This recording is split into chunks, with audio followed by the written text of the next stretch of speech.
Hello mga Mima! Welcome back sa panibagong araw ng buhay ko bilang nursing attendant ng Quezon, Palawan. For today's vlog, dito nga na naman magsisimula ang araw natin sa OPD room. Syempre, hindi tayo pwedeng magsimula na hindi malinis to. Pagkatapos ko nga magpalit ng sapin ay nagwalis na ako dyan. Sobrang dumi nga ng sahig ngayon dahil gamit na gamit nga ito kahapon. May pasyente kasi kami kahapon mga Mima na grabe yung sugat. Kaya medyo nag-iba din talaga yung amoy ng room. Bukod doon mga Mima, may mga pasyente din kasi kaming pinapalitan ng catheter at tinatanggalan ng tahi. Kaya nga pinapanatili ko talaga na malinis ang OPD room dahil iba-ibang ang klase ng pasyente ang pumapasok dito. Nag-brown out nga ng mga oras na yan. Pagkatapos ko nga maglinis ng OPD room ay naghihintay na lang ako sa mga pasyenteng darating. At nararamdaman ko nga na marami na naman kaming pasyente. At habang nagkukonsulta na nga si Doc ay nag-i-encode na ako ng mga tapos niya na para naman kahit paano ay mabawasan at hindi nga ako matambakan. Mahirap din kasi mga Mima na natatambakan ako ng ini-encode at sinusulat sa logbook. Kaya sinisikap ko nga na hindi talaga ako matambakan. Makwento ko nga lang sa inyo mga Mima, noong 2021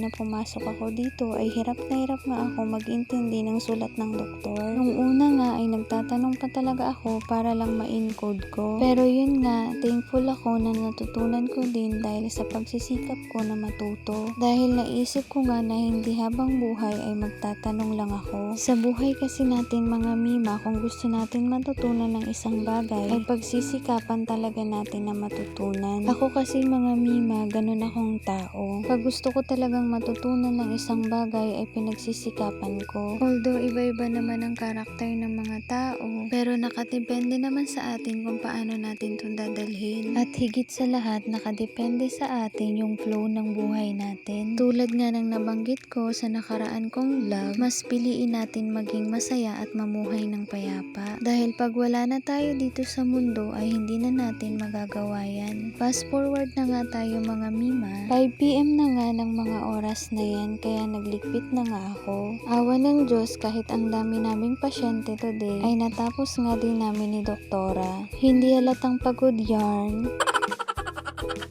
Pagkatapos ko nga magligpit ay nag-log out na nga ako. Aba naman, hindi pwedeng makalimutan to. Oh, ayan, pak, ganon, may picture pa.